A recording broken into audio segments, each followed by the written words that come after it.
MetalmanX here. There's nothing that I love more than a good grunt suit. The iconic Zaku, or the Leo from Gundam Wing, and this build checks all the boxes for a great grunt suit. This is the Wei Yuan from Motor Nuclear.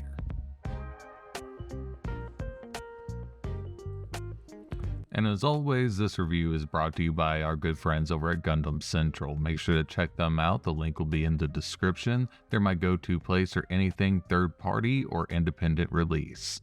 Alright, so let's take a look at the Wei Yuan from Motor Nuclear. Coming in at about 19 centimeters or 7.4 inches. This thing is phenomenally detailed and articulated. I loved it. I couldn't help but add some extra flair to this kit. I really love how it's able to move in some really gorgeous poses. So articulation is going to be a really strong feature of this kit. Now, it isn't a full metal inner frame, but it does have metal parts throughout it. So moving on to some of that articulation, you get some great articulation here on the arm, and I really love the shoulders of this. You get a pretty good range of motion, but they have a very unique way of doing it. I don't think I've seen this in other kits. Basically what it does is it slides out. It's a slide out mechanism instead of being a hinge. And so it really eases my mind on a lot of breakage issues. And I've been messing around with it and it's not getting weak. It's doing great. So I'd love to see that potentially on future kits. I can't remember seeing it before. So overall, I really like the design of these shoulders. Now, moving on to the rest of the kit, you are going to have some double joints in the elbows. Great for articulation. The hands are on ball joints or pegs. We'll talk about those pegs a little bit later. You do have some side to side as well as a moving bottom here for the chest. It kind of slides up and down with the abdomen piece, and you can move it side to side. That is on a ball joint as well. The legs, tremendous amount of articulation here, especially because you don't have a lot of side skirting blocking anything, and so everything moves really well. You got sliding gimmicks to reveal some very shiny parts, which all look great. The paint application on this thing was amazing, and so you can get some really amazing poses out of this thing. To be honest, I don't feel like you have to have a full metal frame anymore. The way this thing is put together, I have no doubt it'll be able to hold whatever pose I put it in. So you do get a lot of options with the face. So this is the standard face and the one that works the best. There are the other faces that come with it. They tend to fall out unless you get them just right, and they are still very loose. So I'll pop a picture up of those so you can see them. And of course we have those goofy eyes. Those kill me. But honestly, I think that this is probably the best one, just because it fits well. The others are pretty stylized, but you know, you got to have something that works. Alright, so taking a look at some of the accessories, you do get multiples of the front skirting here, which gives you different poses based on what you have.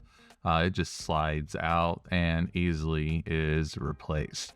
So really cool detail. I do like how this came, and a good thing it didn't come actually with anything to nip off. It was part of a separate package. So even though this really isn't part of the accessories, I thought I'd bring it up in this section. The hands on this thing were extremely over-engineered. It's probably my biggest complaint outside of the face on this kit. I actually ended up having to glue a couple of them together. They have individual finger pieces, which sound cool in general, but they really didn't fit that well, and they were extremely difficult to work with, so I ended up gluing them And it kind of all went together like a seed style hand anyway, so I don't know why they didn't just mold them in those poses to begin with.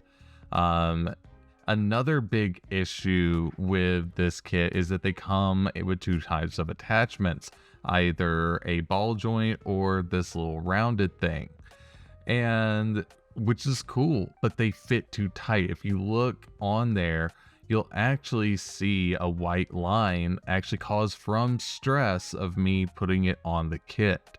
And so there's some definite breakage concerns right there. Hands down, the hands are the worst part of this kit.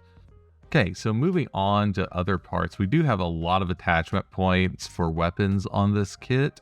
You have an extra one that can be put back here that can carry either the sword or the beam crossbow.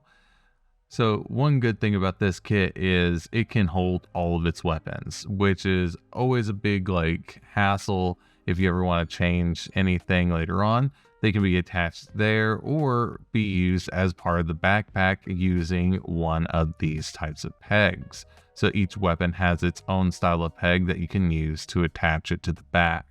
So you have lots of options with how you want to display this kit. You can have all the weapons on at once, or you can cover all of them up. That's one of the really good things about this kit. All the attachment points are really well hidden. So moving on to the weapons, the main weapon here that's shown in the box art is the sword. And it was a really good sword. One big issue I had was with the nub placement. They put it right on that blade and you had to clean it up, and it wasn't the same color plastic underneath because it's painted. So I did have to paint that section right there, which is never a fun thing to do because it just stands out. I really wish companies would avoid that at all cost. It really does show heavily whenever you're displaying your kits. So next up, we have this incredible shield here. I love the design of this. I think it was really cool. I wish I had a bit more time. This would be a great thing to detail up and individually paint. There are some nub mark issues on this piece on the back of it, but not too bad. So we can attach either the backpack or in the hand. You can also attach it to the forearm using the different adapters that are included. There's a total of 4 different adapters. So it's real simple to do. You just pop it right in there, remove the attachment point, and pop it in. And there you go, Bob's your uncle. And moving on to the final weapon, we have this beam crossbow, which I think is a really neat concept. I always like the idea of beam arrows and stuff like that. So this does have some articulation on it. You can move those back and forth and fold them in to make it resemble more of a regular rifle if that's something you wanted. I prefer it as the crossbow myself. The weapons are really easily held in the hands. Despite all the flaws in the hands, they do hold the weapons really well. So besides the back, there are a couple of attachment points right there on the legs that you can plug in the different black attachment parts to and really kind of customize how you want this thing to look. So I think that's a really, really nice that they are covered and you're not seeing them all the time.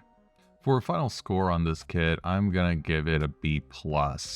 While it is beautifully engineered and I had a blast working with all the details, there are several problems with this kit that really bring it out of that A range. The hands were a real big nightmare. I'm worried about some breakage issues there, and the faces, the extra faces falling off was a big letdown for me. They should have stuck with something a lot like the wing or seed style kits for the hands, pre-molded them. It would have solved a lot of issues on this kit. That is definitely the weakest part. But with that said, though, the articulation on this kit blows so many of its competitors out of the water, which makes it an ideal grunt suit. The details, everything. I could see you buying 4 or 5 of these and painting them differently to make a squad. But with that said, that's going to do it for me, and we'll see you next time here on MetalmanX Builds.